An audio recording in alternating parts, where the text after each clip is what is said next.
কবরের মধ্যে কিছু কিছু ব্যক্তির লাশ ফেরেশতারা খুঁজে পাবেন না।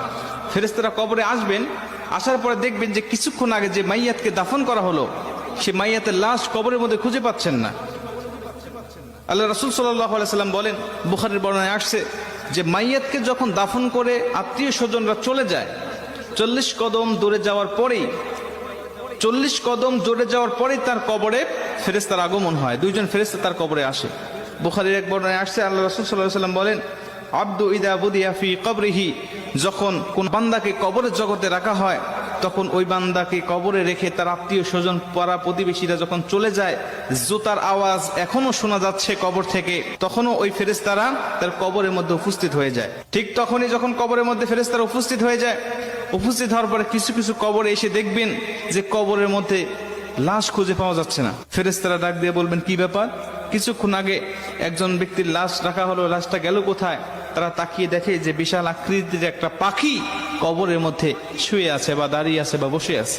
পাখিকে উদ্দেশ্য করে ফেরেশতারা ডাক দিয়া বলেন, পাখি, একটু আগে অমুকের সন্তান অমুক নামে একটা মাইয়াতকে এই কবরে রেখে গিয়েছে, ফুলান ইবনে ফুলান, অমুকের সন্তান অমুক এই কবরের মধ্যে শায়িত করা হয়েছে, সেই লাশটি গেল কোথায়? তুমি কি দেখেছো?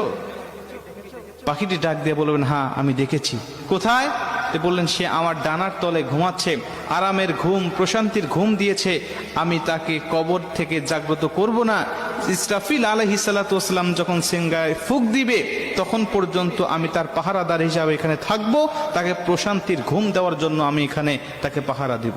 মুসলমান ভাইরা আমার, ফেরেশতারা পাখিকে ডাক দেয়া বলবেন, পাখি রে, ওই ব্যক্তিকে একটু বের করে দাও, আমরা তাকে শুধু 3টা প্রশ্ন করে চলে যাব। 3টা প্রশ্নের উত্তর যদি দিতে পারে তাহলে তুমি তাকে আরামের ঘুম, প্রশান্তির ঘুম তুমি তাকে পেরে রাখবে।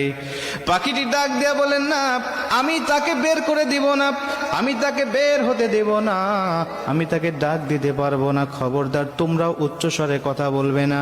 বান্দা বড় ক্লান্ত শ্রান্ত শরীর নিয়ে, দেহ নিয়ে দুনিয়াতে আল্লাহর ইবাদত বন্দেগী করে এসেছে, আমি তাকে প্রশান্তির ঘুম পাড়িয়েছি, এই ঘুম থেকে আমি তাকে জাগনা করতে পারবো না।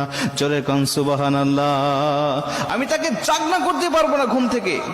ফেরেশতারা ডাক দিয়া বলবেন, তোমাকে জাগনা করতেই হবে, কারণ আমি তাকে 3টা প্রশ্ন করব, তাকে রব সম্বন্ধে, দিন সম্বন্ধে আর নবী সম্বন্ধে তার কেমন ধারণা আছে, আমি তার কাছ থেকে এই জবাবদিহিটা নিতে চাই।